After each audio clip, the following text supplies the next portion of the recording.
Här är ett hus.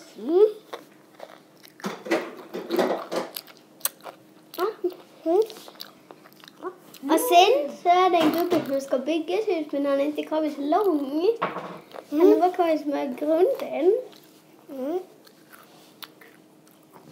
Här ser man en såga. På en bräda med såg.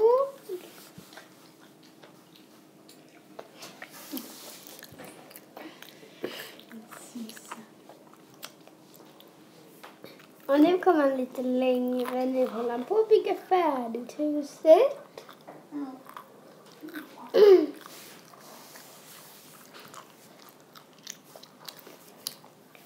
Så. Och sen så skulle han färglägga bilden.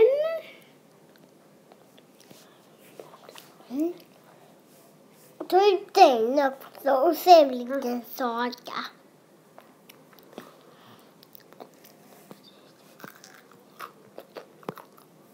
Och så har han gjort en stjärna på sitt hus. Made with Doodlecast Pro.